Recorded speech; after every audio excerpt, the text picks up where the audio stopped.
So I was seeing your credentials like CMT, and there are lot of degrees. So I have done. I am CFA level part two, and I know the how much time and effort it takes to earn a degree. And then you have lot of degrees, lot of credentials. So uh, how you went into that? It means कैसे journey शुरू हुआ? Right, right. See, it was just the itch of learning. कि यार सीखना है. Something you have to learn new to get new things, right? So I started. I was a postgraduate diploma in financial accounting. I was doing it in Singapore. तो postgraduate diploma करके I was very much this thing very much close to this ratio analysis, fundamental analysis. तो ये सब जानता था. तो 2005 या 2006 में जब ग्रेजुएशन कंप्लीट हुई एंड उस समय स्टॉक मार्केट में कुछ इन्वेस्ट करने का सोचा है कि चलो इन्वेस्ट करते हैं. And I have a good family business, family background, so money was never a crunch for me and problem for me, very frankly. So तो मैंने सोचा कि चलो शुरू करते हैं स्टॉक मार्केट में इन्वेस्टिंग. और ऐसा है कि 2005-2006 at that time market was picking up. मतलब बहुत अच्छा मार्केट जा रहा था वहां पर, क्योंकि अपने 2008 का अगर आपको बुल मार्केट याद है, डॉट कॉम बबल याद है, तो उस समय बहुत अच्छा मार्केट जा रहा था. तो जो भी चीज लेते थे बहुत अच्छा हो रहा था, तो अपने को लगता था यार ये तो काम कर रहा है, राइट. जो भी हम लोगों ने सीखा प्रैक्टिकल एप्लीकेशन बहुत काम कर रहा है. तो I was more into it, और डीप गया. Now then 2008 happened. अब जब 2008 जब हुआ तो अब आई वाज इनटू फंडामेंटल्स. मैं रेशियो एनालिसिस में था, नंबर क्रंचिंग में था. अब 2008 जब हुआ तो एक हफ्ते में जब आपके स्टॉक्स के प्राइस 30% 40% गिर जाते हैं, तब ये सोचने को मजबूर हुआ कि यार फंडामेंटल हैजंट चेंज ओवरनाइट. एक हफ्ते में किसी कंपनी का फंडामेंटल चेंज नहीं होता है, लेकिन कुछ तो हुआ है कि स्टॉक गिर गया. और ऐसा क्या है कि जो हम नहीं खोज पा रहे हैं, देयर इज समथिंग कि अदर देन फंडामेंटल्स, ऐसा कुछ जरूर है जो हम नहीं खोज पा रहे. Then I started again. Yes. So by 2007, by 2008, you have no inkling of this technical analysis. You are hardly a fundamental guy, hardcore right. fundamental guy. एकदम जी. फाइनेंशियल अकाउंटिंग में था, ज्यादातर रेशियो एनालिसिस करता था. Not fundamental analysis, also broader way में fundamental analysis भी नहीं, ratio analysis ज्यादातर करता था. तो वो बैलेंस शीट के रेशियोज को क्रंच करना, प्रॉफिट रेशियोज को क्रंच करना, वो सब ज्यादा करता था. तो टेक्निकल का टी भी नहीं जानता था, to be very frankly. I was not into charting and nothing else. तो this 2008 event pushed me into technical analysis. उसके बाद देखा कि क्या कुछ और तरीका है क्या. Started searching the net, internet search करना शुरू किया कि how to trade stock market. तो फिर वहां पर पता चला कि टेक्निकल एनालिसिस बोल के भी कोई चीज होती है. Then I started looking into it कि क्या होता है. तो उसके बाद मूविंग एवरेजेस देखे, इंडिकेटर्स देखे, और उसके बाद ये सिलसिला जारी हुआ, चलता गया. उसमें भी बहुत मतलब कि एक्चुअली ईस्टर्न पार्ट में मैं हूँ, कैलकाटा में हूँ. तो यहाँ पर एजुकेशन, खासकर स्टॉक मार्केट को लेके एजुकेशन की उतनी झील नहीं है लोगों में. कि यार ठीक है, ब्रोकर से पूछ लिया, उसने जो बोला खरीद लिया, या आपसे पूछ लिया तुम बता दो यार, लिया, खरीद लिया, चल गया, नहीं चला. तो we are more eastern region में, मैं ये बोलूंगा कि we are more happy in fix deposit. वो 4-5% का आ रहा है ना एनुअली, ओके चलता है. तो वो ज्यादा मतलब कि कुछ करके अच्छा हो जाए या कुछ एजुकेशन करके कुछ करे, वैसा झील है नहीं. तो ऐसा एक्सपोजर भी नहीं था मेरे को वैसा एक्सपोजर भी नहीं मिला. लेकिन बाद में इंटरनेट करते करते लैंडेड अपॉन सीएमटी. ये सीएमटी क्या होता है, तो उसमें देखा कि यार ये पढ़ाई है बेसिकली टेक्निकल एनालिसिस के लिए, पूरी बेस है टेक्निकल एनालिसिस पे. तो फिर वहाँ सीएमसी को एनरोल किया, उसके बारे में पढ़ना शुरू किया. फिर वहां पर जो किताबें मैंने, उन्होंने जो स्टडी मटेरियल दिया, उन्होंने किताबें दी, तो वो किताबें मैं खरीद के जब पढ़ना शुरू किया, then I stumbled upon something called RSI. अब वहां पर आरएसआई को पहली बार मैं इंट्रोड्यूस हुआ उन किताब में. मेरे को याद है मार्टिन प्रिंग की किताब थी, तो उसमें आरएसआई के बारे में मैंने पढ़ा. और उस समय आरएसआई के बारे में पढ़ा तो वहां पर 70 के ऊपर बेच दो, 30 के नीचे खरीद लो, वो overbought oversold something like this, और डाइवर्जेंस नॉर्मल. तो काफी एक्साइटिंग लगा कि यार तो बहुत आसान है कि 70 के ऊपर जाता है तो बेच दो, 30 के नीचे आता है तो खरीद लो, डाइवर्जेंस आता है तो बेच दो. तो उसको अप्लाई करना शुरू किया, तो उसमें भी झाड़ खाए कि यार नहीं, ये तो नहीं काम कर रहा है. तो फिर और खोजना शुरू किया कि और खोजे और कुछ देखे. तो फिर बाद में एंड्रू सर की वेबसाइट मिली, एंड्रू कार्डवेल की. कि ये RSI एज जो है ये अथॉरिटी है जो सिखाते हैं। उनसे कांटेक्ट किया कि सर आप बताओ, तो सर ने, उनका 2 प्रोग्राम आता है, एक बेसिक प्रोग्राम आता है, एक एज प्रोग्राम आता है। तो उनका वीडियो प्रोग्राम नहीं है, उनका ऑडियो प्रोग्राम है, मतलब ऑडियो आपको सुन सुन के अपने नोट्स बनाने हैं, वो आपको चार्ट्स दे रहे हैं।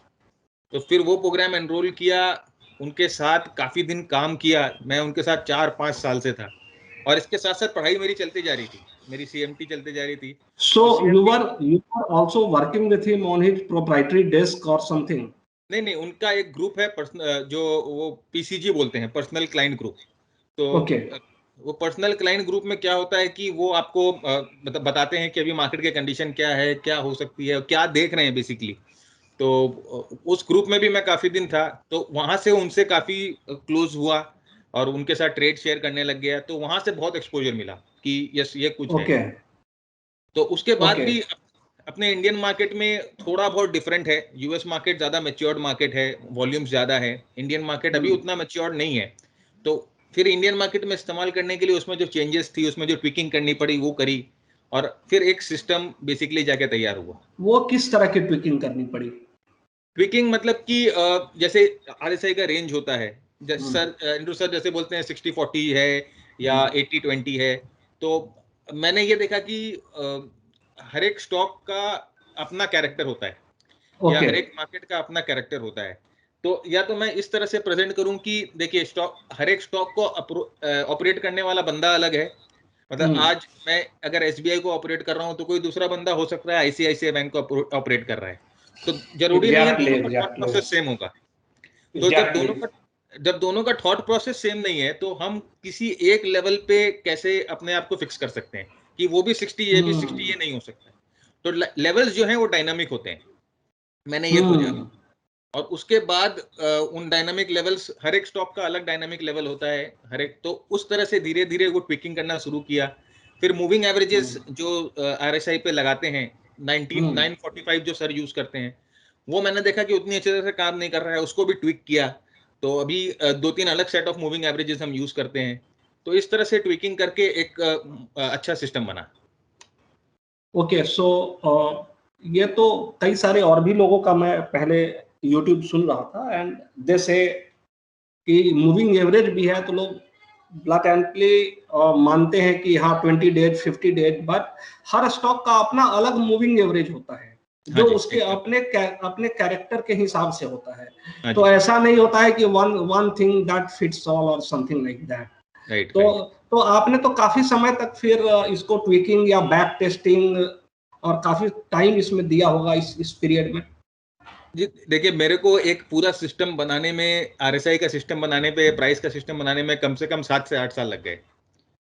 7 to 8 years। 7 to 8 years। और उसके दौरान मैंने अपनी रिसर्च करी, मैंने अपना इंडिकेटर निकाला जो भी एक्सटेंडर के नाम से है, तो जो IFTA के जर्नल में भी छपा था। तो उस इंडिकेटर पे भी मैंने काम किया। वो इंडिकेटर भी RSI से डिराइव्ड है, लेकिन बहुत अलग तरह से काम करता है। जो ओवरबॉट ओवरसोल्ड की जो तकलीफें हमें आती है, ये कि जब स्टॉक ओवरबॉट लेवल्स में रहता है तो हम सोचते हैं कि अभी आज गिरेगा, कल गिरेगा, ओवरबॉट हो गया। तो उस नॉइस को वो हटा देता है। मतलब ओवरबॉट है तो ओवरबॉट ही है, ओवरसोल्ड है ओवरसोल्ड है। वो हमें बता देता है कि कब जो ये ओवरसोल्ड कंडीशन रिलैक्स होने वाली है, कब ओवरबॉट कंडीशन रिलैक्स होने वाली है। ये बड़ा सरप्राइजिंग है, बिकॉज जो मैं समझ पा रहा हूँ आपके बारे में, you have a very good it means you are a very good trader, but at the same time you have also academic bent of mind. So एक एकेडमिशियन की तरह वो फाइन ट्यून करना, उसको बनाना एंड देन जर्नल में publish करना, it's a huge thing. सो ये आपके अंदर पढ़ने लिखने वाला और ये सब बहुत पहले से था, या फिर ग्रेजुअली इंटरेस्ट आया, या फिर पैशन हुआ आपका स्टॉक मार्केट की तरफ से? तो नहीं देखिए, जो लर्निंग जो है, मैं सोचता हूँ कि जैसे आपने कई बार मुझे सुना भी होगा बोलते हुए कि कीप लर्निंग कीप अर्निंग। तो मेरे ख्याल से ये दोनों चीज हैंड इन हैंड चलती है। मतलब आपको अपने आप को अपडेट करना ही पड़ेगा। देखिए, स्टॉक मार्केट में हम हैं तो हम एक ऐसे बिजनेस में हैं जहां हमें नॉलेज के बिजनेस में हैं बेसिकली, और आपको अपने आप को अपडेट रखना पड़ेगा। तो पहले स्टॉक यूज होता था, फिर देखिए करेंसीज आई, FNOs आई, अभी we are moving towards cryptos, हम क्रिप्टोज की तरफ जा रहे हैं। जो कि एक अलग मतलब कि बीस्ट है ऑल टुगेदर। तो अगर आप अपने आप को अपडेट नहीं रखोगे, अगर आप उसके बारे में इंफॉर्मेशन नहीं गैदर करोगे, उसकी क्या डायनामिक्स है उसके बारे में नहीं, तो फिर आप पीछे रह जाओगे बहुत। तो अगर आप एक ऐसे फील्ड में हो जहां पर नॉलेज ही आपका इन्वेस्टमेंट है, तो आपको वो इन्वेस्टमेंट करनी ही पड़ेगी, उसके उसके अलावा आपके पास कोई और दूसरा तरीका नहीं है। तो अभी भी मैं देख रहा हूँ कि gradually you have started giving analysis of cryptos. हाँ जी। तो अभी आपने, मैं देख रहा हूँ काफी दिनों से आप दे रहे हैं धीरे धीरे बिटकॉइन और बाकी चीजों की। तो इनके टेक्निकल एनालिसिस या टेक्निकल चार्ट में जब आप एनालिसिस करते हैं तो आपको क्या लगता है? It means they work in the same way with the same logic, or you have to apply some different kind of tweaking or different kind of rules? नहीं सर, देखिए कोई अलग रूल्स नहीं है, कोई अलग ट्वीक नहीं है। बेसिकली पूरा स्टॉक मार्केट किस चीज पे चलता है मैं आपको बताता हूँ। दो इमोशन है, एक तो फियर है, एक तो ग्रीड है। दो इमोशंस पे ही स्टॉक मार्केट चलता है। जो भी चीज मार्केट में ट्रेड होती है वो ये दो इमोशन से ही रिलेटेड है, या तो फियर या तो ग्रीड। और सबको कंट्रोल करने वाला मार्केट इनसाइडर होता है, जिसे हम मार्केट मेकर बोलते हैं। तो अगर आप इतना समझ जाओ कि वो क्या करना चाह रहा है, किस समय वो आपको डराना चाहता है, किस समय वो आपको लालच देना चाहता है, अगर अपने को इतना समझ में आ जाता है, वो हर एक मीडियम यूज करता है, वो मीडिया यूज करता है, वो अनाउंसमेंट यूज करता है, हर एक मीडियम यूज करता है जिससे हम अफेक्ट हो। और अपने को बस ये समझना है कि किस समय वो अपने को डरा रहा है और किस समय अपने को वो ललचा रहा है। अगर अपने ये समझ जाए तो आप इस वर्ल्ड में जो भी चीज का डेटा आपके पास है, चाहे वो सब्जी भाजी हो, चाहे स्टॉक मार्केट हो, आप उसको ट्रेड कर सकते हो। ये बड़ी आपने एक इंटरेस्टिंग बात कही। तो मैं और भी सुनता रहता हूँ, और कई सारे लोग जो आपके जैसे अकॉम्प्लिश ट्रेडर हैं, उनका ये कहना है कि आप किसी इंस्ट्रूमेंट को अगर लगातार उसमें बहुत टाइम स्पेंड करते हो और उस पर फोकस करते हो, तो it starts talking to you.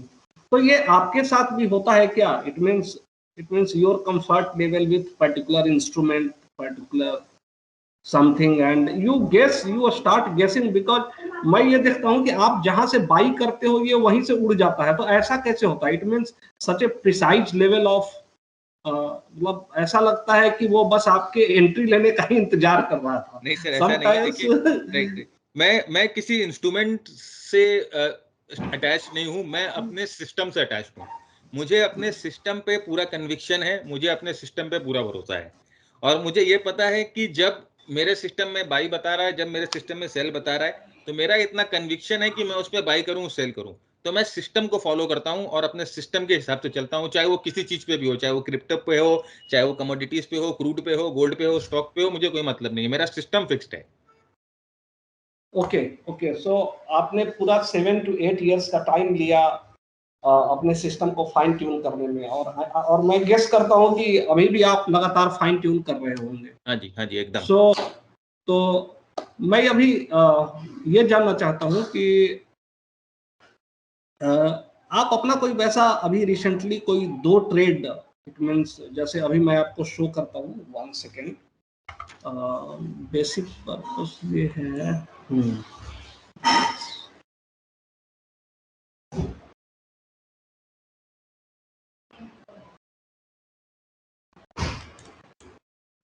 Yes, जैसे आप स्क्रीन देख पा रहे हैं मेरा? हाँ जी हाँ जी। ये आप ही के टेलीग्राम चैनल से मैंने हाँ डाउनलोड जी किया है। हाँ। तो मैं ये जानना चाहता हूँ, इट मीन्स इस चार्ट में जब ये सेटअप था, तो भारत झुनझुनवाला ने क्या देख करके ट्रेड किया? It means at the time of taking the trade, what was going inside your mind? It means how you were analysing. It means क्योंकि ये चार्ट मेरे सामने भी था, ये चार्ट लाखों लोगों के सामने होता, but why did you take this trade? Okay sir, देखिए ऐसा है कि जो आप चार्ट देख रहे हो वो सिर्फ एक पहलू है, जो कि ये डेली का चार्ट है। इसके पहले जो ग्राउंड वर्क जाता है, हमारा जो ग्राउंड वर्क है, वो हम मल्टीपल चार्ट्स पे, मल्टीपल टाइम फ्रेम पे एनालिसिस करते हैं। हम वीकली चार्ट देखते हैं, मंथली चार्ट देखते हैं, हम आर्ली चार्ट देखते हैं, और उन सब चार्ट्स पे क्या हो रहा है, सबसे पहले जरूरी होता है ट्रेंड। जो एक स्टॉक में वो ट्रेंडिंग स्टॉक होना चाहिए हमारे लिए ट्रेड करने के लिए। सबसे बेसिक जरूरी है कि वो, क्योंकि पैसे ट्रेंड के डायरेक्शन में ही बनते हैं। तो वो ट्रेंडिंग स्टॉक होना चाहिए जो हम मंथली या वीकली चार्ट से देखते हैं। तो वीकली चार्ट पे अगर वो डाउ थ्योरी को फॉलो कर रहा है या डाउ थ्योरी को वो सेटिस्फाई कर रहा है, जैसे हायर हाई हायर लोज बन रहा है या डाउ थ्योरी के हिसाब से चल रहा है, तो वो अप ट्रेंड में है। तो अब मुझे ये पता चल गया कि वो स्टॉक जो बड़े टाइम फ्रेम पे वो अप ट्रेंड में है, तो अभी हम वेट करेंगे इसके पुल बैक का। पुल बैक का हम वेट करते हैं डेली टाइम फ्रेम पे। तो डेली टाइम फ्रेम पे जो पुल बैक होता है हम उसका वेट करते हैं कि वो सपोर्ट लेवल पे आए। अभी आप देखो कि आपको ये मूविंग एवरेज हमारी दिख रही है, और उसके बाद हम लोगों ने जो हॉरिजॉन्टल लाइन ड्रॉ करी है वो एक सपोर्ट लेवल है, क्योंकि पहले उस हॉरिजॉन्टल लाइन के जस्ट पहले प्राइस ने बहुत समय उस जोन में बिताया है, और उसके बाद प्राइस वहां से ऊपर गई है, अभी वापस उस जोन को टच कर रही है, और वहां पर ये हमारा मूविंग एवरेज भी आ गया। और एक चीज आप और नोटिस करो कि जब प्राइस पीक बनाने के बाद नीचे आ रही थी, तो वहां पर वॉल्यूम्स जो थे वो ड्रास्टिकली गिर रहे थे। मतलब कि अगर ये रियल सेलिंग होती तो यहाँ पर ये वॉल्यूम्स बढ़ती, कि प्राइस नीचे जा रहा है वॉल्यूम बढ़ रहा है, इसका मतलब कोई ना कोई इससे निकल रहा है, ये रियल सेलिंग है। लेकिन ऐसा नहीं हो रहा था। ये जब प्राइस गिर रही थी तो वॉल्यूम गिर रही थी, इसका मतलब जो बंदा, जो ऑपरेटर, जो इनसाइडर इस स्टॉक में बैठा हुआ है, उसका कोई भी इंटरेस्ट नहीं है इसको बेचने का, क्योंकि इसमें वॉल्यूम्स है ही नहीं। और जब हाँ जी, जब ये सपोर्ट के पास आ गई, अब ये हमारा मूविंग एवरेज है, अब ये सपोर्ट लेवल के पास आ गई, हम लोगों ने देखा जिस समय ये सपोर्ट लेवल के पास आ गई वहां पर वॉल्यूम एकदम, देखिए एकदम नील हो गई है। इसका मतलब इस जगह पर सप्लाई एकदम खत्म हो गई है, किसी भी तरह की कोई भी सप्लाई नहीं बची है यहाँ पर। अब जब यहाँ पर सप्लाई नहीं बची तो यहाँ क्या रहेगा? ऑफ कोर्स डिमांड रहेगा, यहाँ बाइंग रहेगी, और यहाँ पर थोड़ी सी भी अगर बाइंग आएगी तो ये स्टॉक उड़ के जाएगा। तो एग्जैक्टली वही हुआ, यहाँ पर एकदम सप्लाई खत्म हो गई थी और उसके बाद यहाँ पर बाइंग आई और स्टॉक एकदम ऊपर की तरफ गया। आरएसआई को हम लोगों ने देखा, आरएसआई अपने बुलिश रेंज में था, कोई भी दिक्कत नहीं था, बार बार ओवरबॉट होके अपने बुलिश रेंज को टच करके वापस ऊपर की तरफ जा रहा था। Everything was good. बड़े टाइम फ्रेम पे stock higher high higher lows बना रहा था, वहां पर आरएसआई बुलिश रेंज में था, सब ठीक था। कंपनी के थोड़े बहुत फंडामेंटल्स पढ़े, वो भी ठीक था, and it was a perfect trade. Yeah, exactly. So that was the logic. So that logic is very convincing. After all, कोई भी स्टॉक है तो वो अब तभी जाएगा जब there is a high demand for that, and वो है, वो आपने बहुत अच्छे से उसको किया।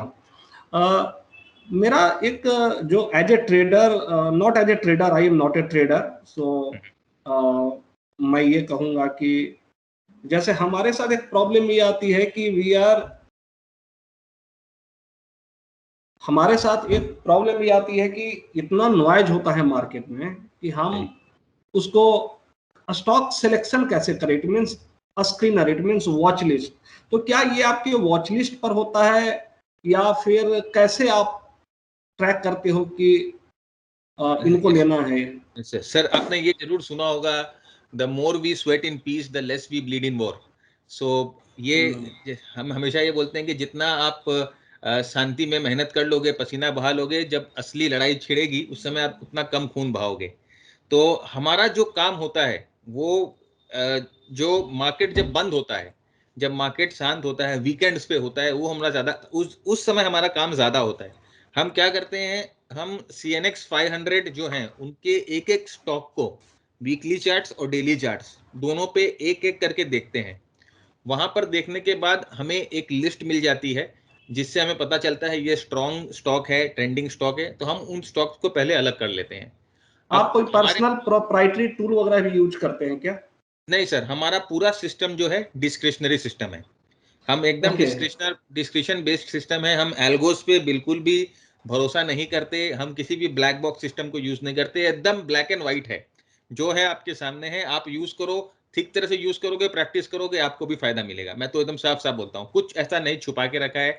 हाँ, हमारा RSI जो है, जो हम यूज करते हैं, अपना मेरा खुद का पर्सनल RSI है, जिसे मैं छोटा RSI बोलता हूँ, तो वो मैं जरूर यूज करता हूँ, अपने ट्रेडर्स के साथ भी शेयर करता हूँ, तो वो दूसरी चीज है। लेकिन बेसिकली जो हमारा मेन जो बेस है सिस्टम का, वो यही है कि हमें ट्रेंड के साथ काम करना है और स्ट्रॉन्गेस्ट सेक्टर के स्ट्रॉन्गेस्ट स्टॉक को खरीदना है। सीधी सीधी बात है, क्योंकि आपको स्ट्रेंथ के साथ जाना है। ओके, सो आपका जो सबसे पहले बेसिक, मतलब it means top down approach होता है, कि पहले आप सेक्टर आइडेंटिफाई करते हो कि which are the strongest sector, then you find out which stocks outperforming that sector, right जी, और समथिंग लाइक दैट। तो अभी एकदम। क्या, अभी आपको क्या लग रहा है? इट मींस आप अगर देखेंगे तो जो ब्रॉडर मार्केट है हमारा, हाँ एक्सेप्ट जी। लार्ज कैप को छोड़ करके small caps, mid caps, autos, pharma, FMCG, ये कुछ भी चल नहीं रहा है। हम्म। तो अभी आपके हिसाब से आने वाले टाइम में एक ट्रेडर को कहाँ बेट करना चाहिए? इट मींस कौन से सेक्टर में लगता है कि हाँ, अगर नेक्स्ट 6 मंथ के हिसाब से देखें तो कहाँ पैसा लगाना चाहिए? तो देखिए, बुल मार्केट में मैं सोचता हूँ कि जब भी कोई भी करेक्शन आता है, ये करेक्शन एक सेक्टर रोटेशन लेके आता है।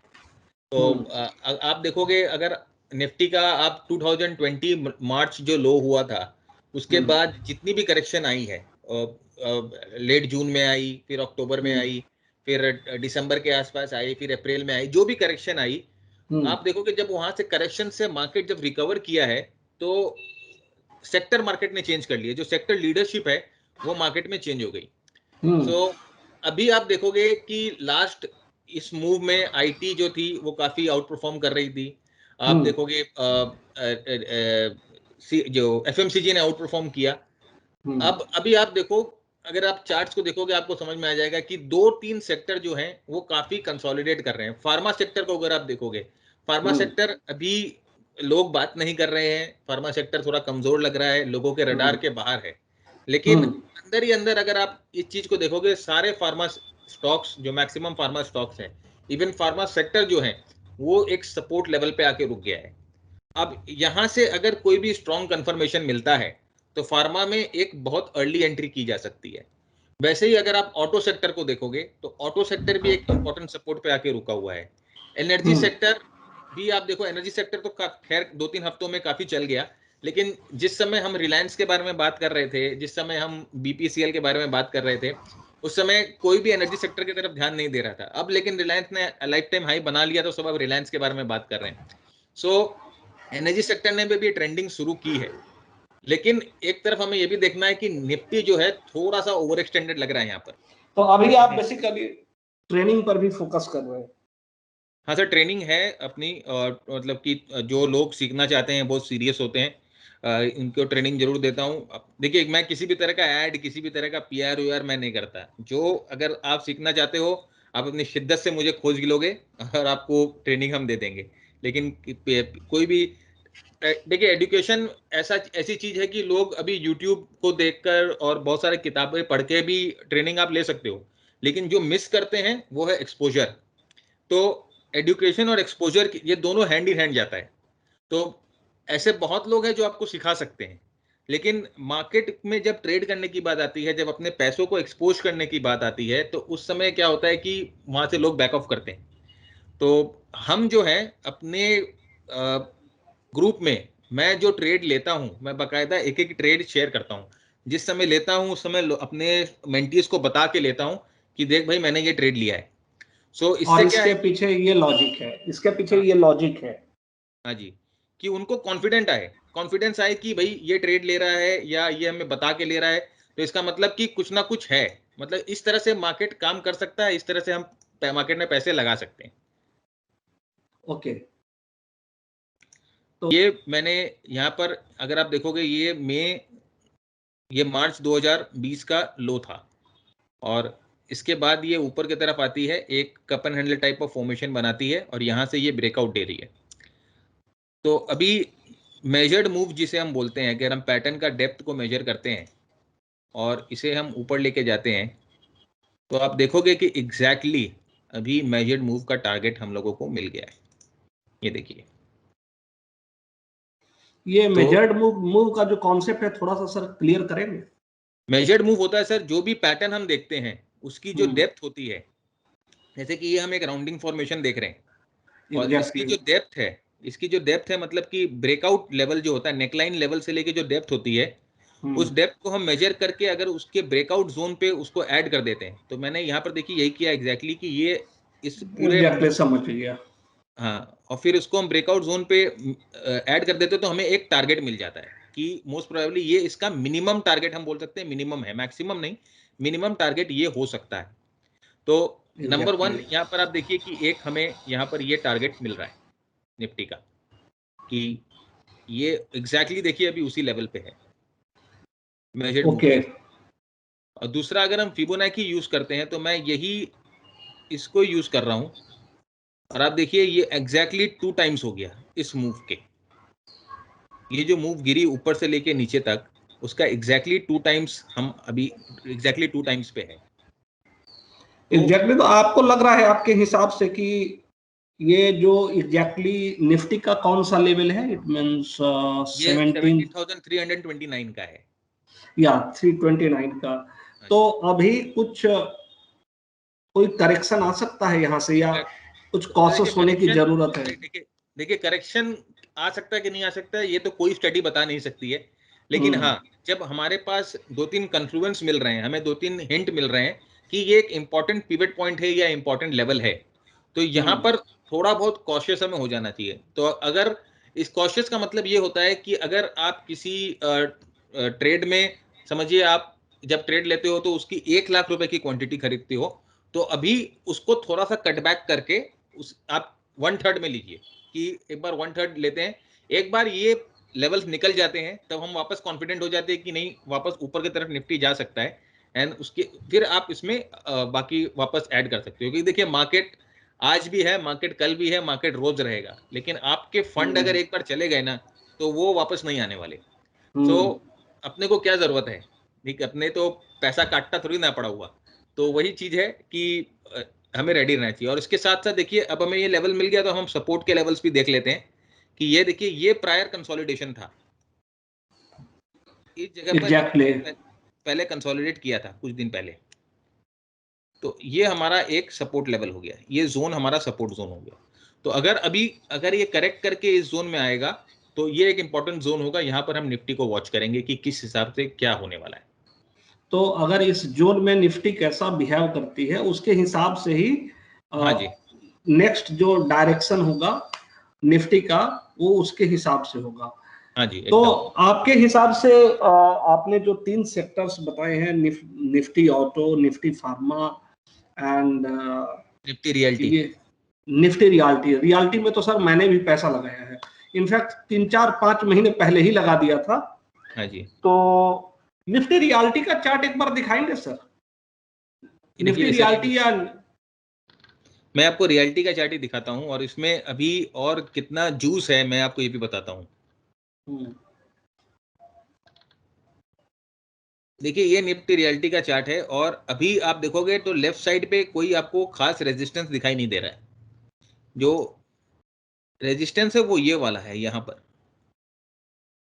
तो मोस्ट प्रोबेबली ये 539 540 के जोन पे है, और अभी निफ्टी रियल्टी 417 के आसपास ट्रेड कर रहा है। तो यहाँ से अगर मार्केट ठीक रहती है, निफ्टी में ज़्यादा करेक्शन नहीं आती है और मार्केट हेल्दी रहता है, तो यहाँ से अभी निफ्टी रियल्टी के सेक्टर में कम से कम 25% से ज़्यादा रैली की आशा है। तो अगर ये ओवरऑल इंडेक्स में 25% रैली आती है तो आप समझ लीजिए कि इंडिविजुअल स्टॉक्स में कितनी रैली आ सकती है। हाँ, फिर तो गोदरेज प्रॉपर्टीज और प्रेस्टीज स्टेट ये सब तो बहुत ज्यादा बढ़ेंगे। हाँ जी। हाँ जी। तो रियल्टी सेक्टर में वैसे तो बहुत सारी कंपनीज हैं, जैसे गोदरेज प्रॉपर्टीज है, वो तो काफी अच्छी कंपनी है। हाँ जी। देन डीएलएफ है, वो कमर्शियल रियल एस्टेट में ज्यादा है। तो कौन सा पॉकेट आपको ज्यादा बेटर लग रहा है? सब एक चार्ट है, आप देखो प्रेस्टीज एस्टेट का,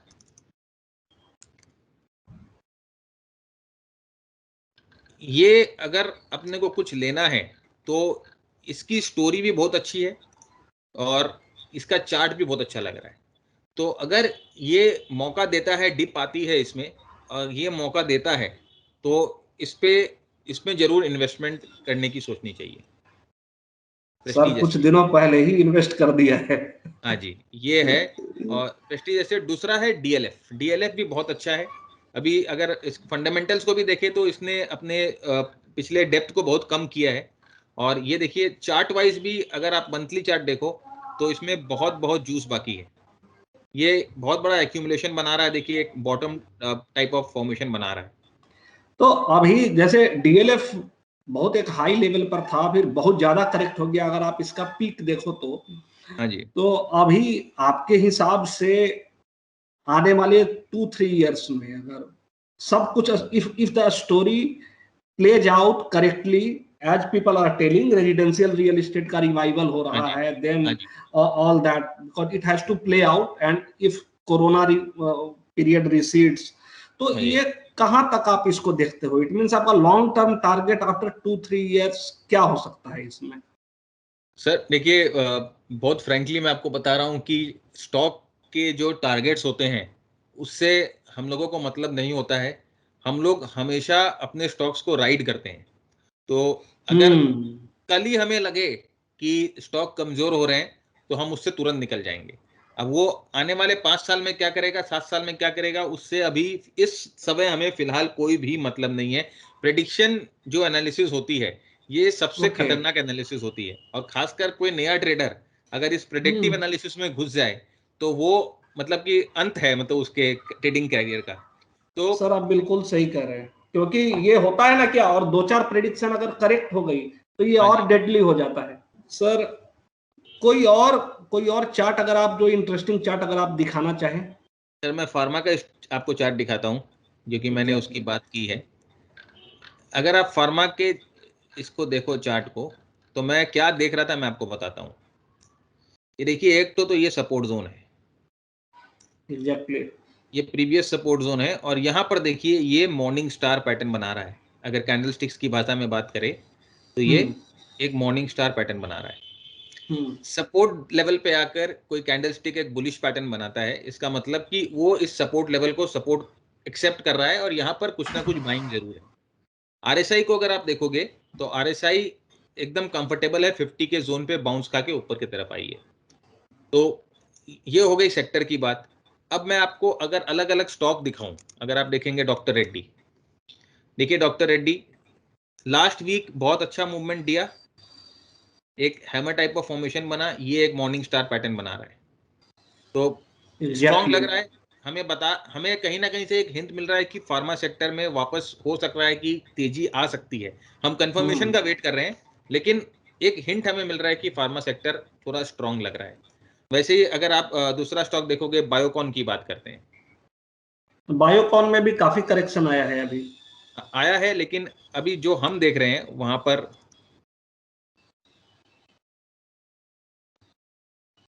ये देखिए बायोकॉन है सपोर्ट के पास, ये 200 दिन का मूविंग एवरेज है, ये ब्लू वाली लाइन। हम्म और 200 दिन के मूविंग एवरेज के साथ साथ ये देखिए कहां पर है,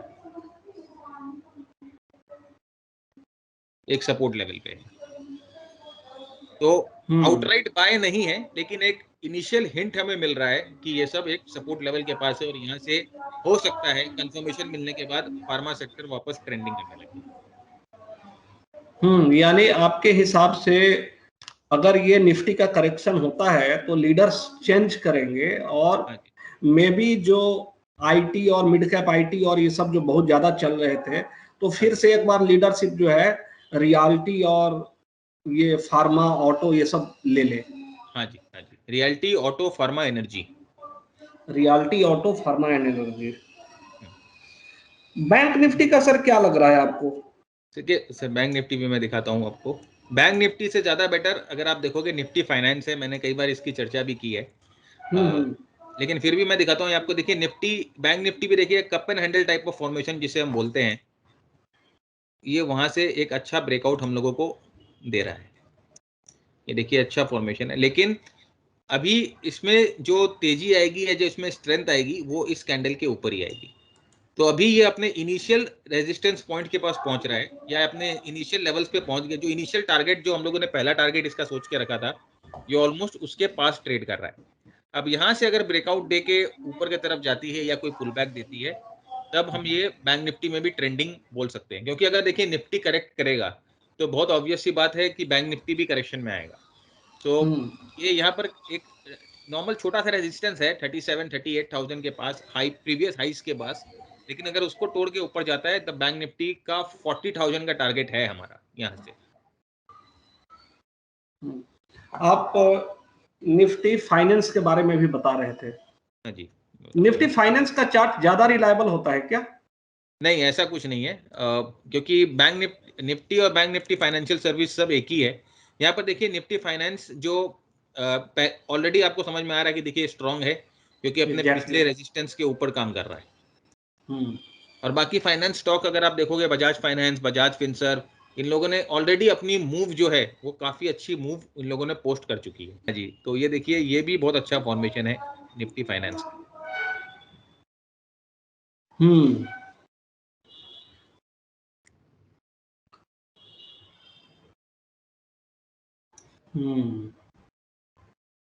सर आप जैसे कई सारे लोग डेटा वगैरह का भी काफी यूज करते हैं, ओपन इंटरेस्ट डेटा और बहुत सारी चीजें, तो क्या आप इसमें जो F&O डेटा है, put writing, call writing to decide the support level, और या आप प्योरली जो टेक्निकल एनालिसिस है, जो अपना कप एंड हैंडल फॉर्म, जो नॉर्मल एक तरीका होता है सपोर्ट और रेसिस्टेंस के लेवल निकालने का, कि आप सिर्फ वही यूज करते हैं? सर मैं सिर्फ यही चीज यूज करता हूं। मैं प्राइस एक्शन, वॉल्यूम और RSI पे मैं ज्यादा ध्यान देता हूं, क्योंकि फाइनली देखिए जो F&O डेटा है या जो पुट कॉल रेशियो है वो सब प्राइस से ही बनेगा, और प्राइस मूवमेंट आएगी तभी वो मूव करेंगे। तो अगेन वही बात है सर, मैं जो मेरे सामने मुझे दिख रहा है, जो मुझे समझ में आता है, मैं उसको ज्यादा बेटर उसी को इम्प्रूव करने की कोशिश करता हूँ। ये F&O डाटा, और ये फिर अगर हम डेटा की बात करेंगे ना, तो वो फिर put call ratio, open interest analysis, change in open interest, बहुत तरह की बातें आ जाती है। तो वो फिर अल्टीमेटली क्या होता है कि उतनी डेटा एनालिसिस वगैरह सब करके लोग वापस फाइनली चार्ट पे ही आ जाते हैं कि अभी हम लोगों ने ये सब कर लिया, अब देखे चार्ट पे क्या हो रहा है।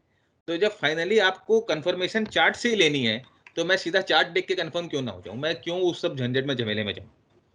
एक वीडियो मैं आपका देख रहा था बहुत पहले, जब मैं सीखने की प्रक्रिया में था, तो उसमें आपने प्राइस एक्शन वालों का एक तरीके से थोड़ा सा you are critical about their tendency कि इंडिकेटर मत देखो, इंडिकेटर मत देखो। तो आप ना, मुझे एग्जैक्टली वो सेंटेंस याद है कि प्राइस एक्शन करो ठीक है, लेकिन इंडिकेटर भी लगा लोगे तो तुम्हारा क्या जाएगा। तो ये एक बड़ा टेंडेंसी है, बहुत सारे जो प्राइस एक्शन ट्रेडर्स हैं, यूट्यूब पर भी आते हैं, I don't want to take the name, तो ये टेंडेंसी है। आप इसको कहां तक सही मानते हैं?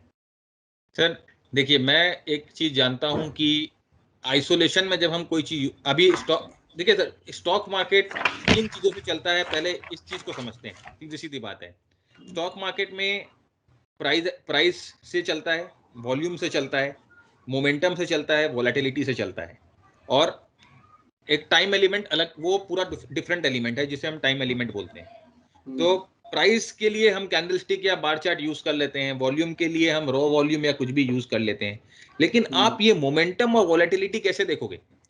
आप नो डाउट प्राइस से देख सकते हो, लेकिन कोई इंडिकेटर अगर आपको वो चीज बेटर बता दे, एक बेटर आपको विजुअल अप्रोच दे दे, तो उसको यूज करने में दिक्कत क्या है? टेक्निकल एनालिसिस एक बहुत वास्ट स्टडी है, बहुत बड़ी स्टडी है, बहुत सारे इंडिकेटर है। जितने भी इंडिकेटर निकले हैं, जितने भी इंडिकेटर टाइप ऑफ हैं, सब पे बहुत रिसर्च हुआ है, उसके बाद वो रिलीज हुआ है।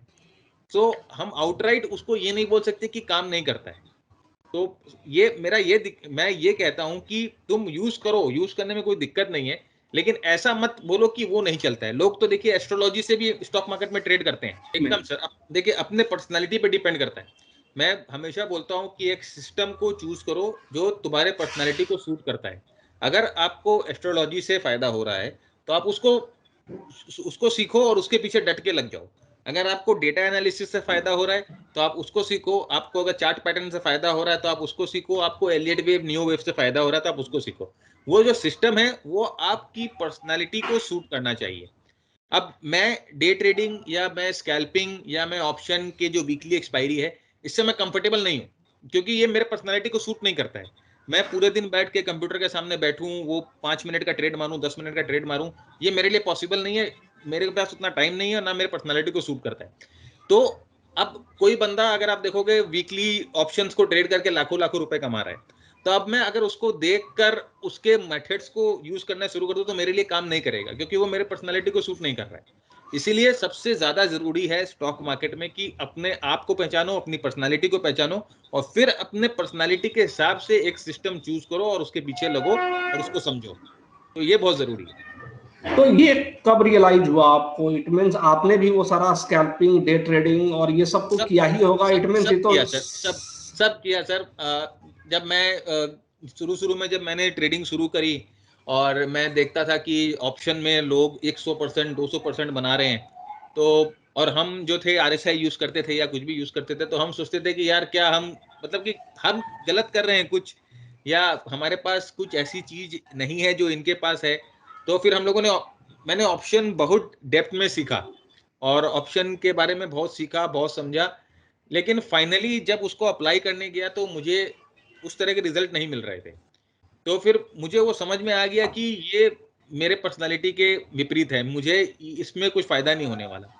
तो फिर धीरे धीरे सब चीज अनलर्न करनी पड़ी, सब चीज भूलनी पड़ी और वापस बैक टू स्क्वायर वन जो हम यूज कर रहे थे उसी को यूज किया। और अब मैं इसी पे स्टिक करता हूँ, चाहे मेरे सामने वाला 10 करोड़ बनाए या 15 करोड़ बनाए, मुझे कोई मतलब नहीं, क्योंकि अगर मेरे पर्सनालिटी को सूट नहीं करा तो उसके सिस्टम को मैं यूज कर ही नहीं पाऊंगा, उल्टा नुकसान हो जाएगा मुझे।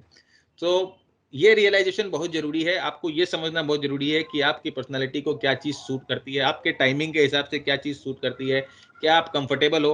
अभी मैं डेरिवेटिव्स में अगर आप मुझे पूछोगे फ्यूचर ऑप्शन, मैं फ्यूचर में ट्रेड बहुत कम लेता हूँ, बहुत कम, क्योंकि वो मुझे अच्छा नहीं लगता। मुझे एक तो उसमें डिस्टर्बेंस रहेगी मेरे दिमाग में हमेशा कि एक पोजीशन खुली है, रात को लॉस हो सकता है, ओवरनाइट में लेके जाने के लिए, क्योंकि वहां पर मेरा लॉस मुझे नहीं पता नीचे कितना लॉस होगा। सो वो मेरे पर्सनालिटी में नहीं है। तो इसीलिए जैसे शॉर्ट साइड के ट्रेड्स मैं बहुत कम लेता हूँ, बहुत कम, बहुत कोशिश कम करता हूँ शॉर्ट साइड के ट्रेड लेने का। सो वो मेरे पर्सनालिटी, लेकिन लॉन्ग साइड के मैं ट्रेड ज्यादा लेता हूँ।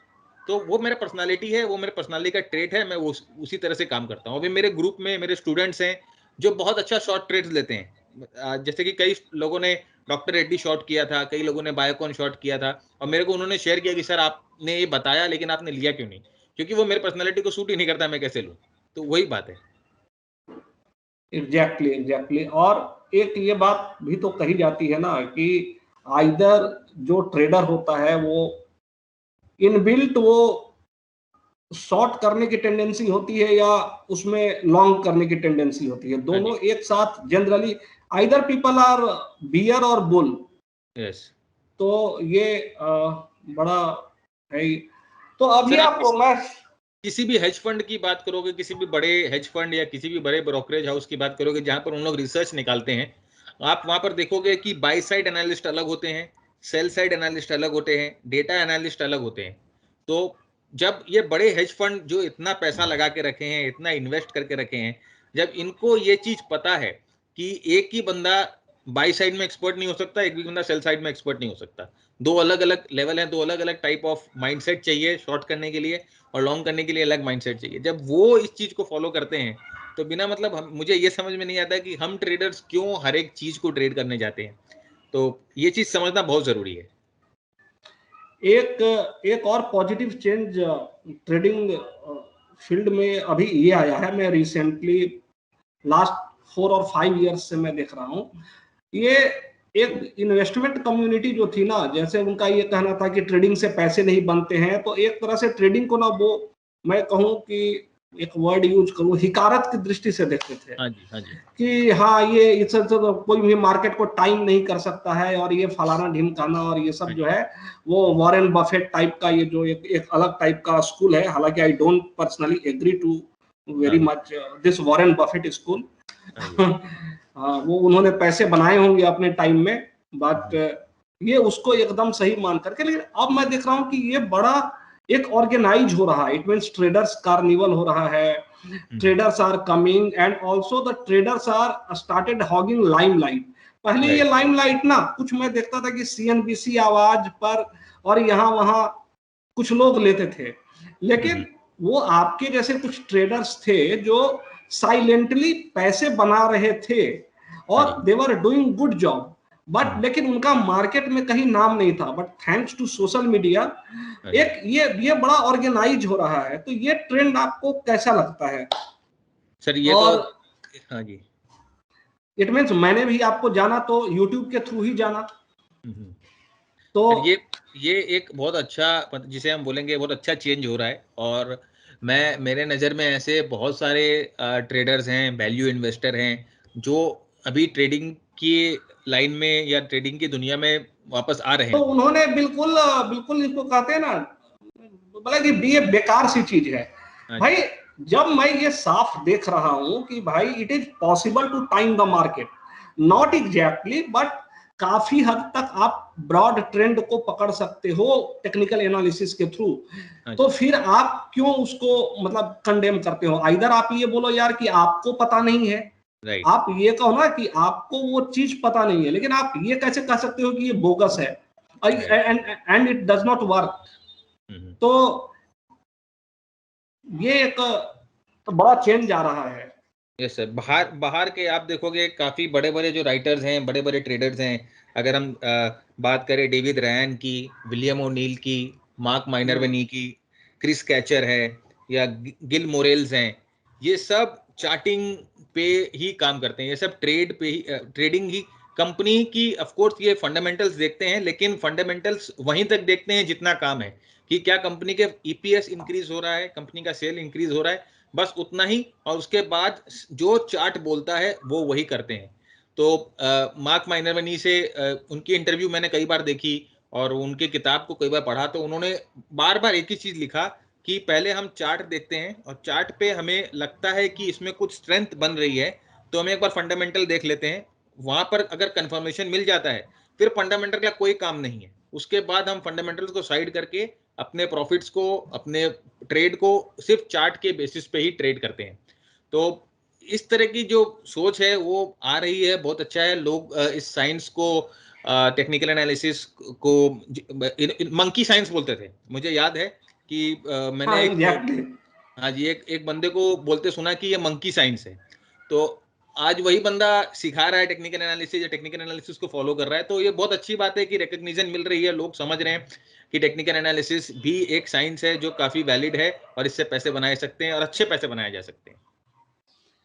लेकिन एक मेरे अंदर खुद अपना एक पर्सनल डाउट है, वो ये कि जैसे आजकल if everybody starts using the same indicator like RSI, MACD, तो एक आपने पढ़ा भी होगा एफिशिएंट मार्केट हाइपोथेसिस। तो इसमें होता है कि अगर कोई भी एक चीज अगर बहुत लोगों तक अगर प्रिवेलेंट हो जाए और ओपन इंफॉर्मेशन हो जाए तो उसकी एज खत्म हो जाती है। तो अब RSI और MACD दो ऐसे टूल्स हैं, I would say that they are the most widely used tools. अब तो खैर लोग VWAP और बहुत दूसरे भी इंडिकेटर्स यूज कर रहे हैं, सुपर ट्रेंड, लेकिन अभी भी ये दोनों तो होता ही होता है। तो ये आपके बारे में, इसके बारे में क्या व्यू है आपका?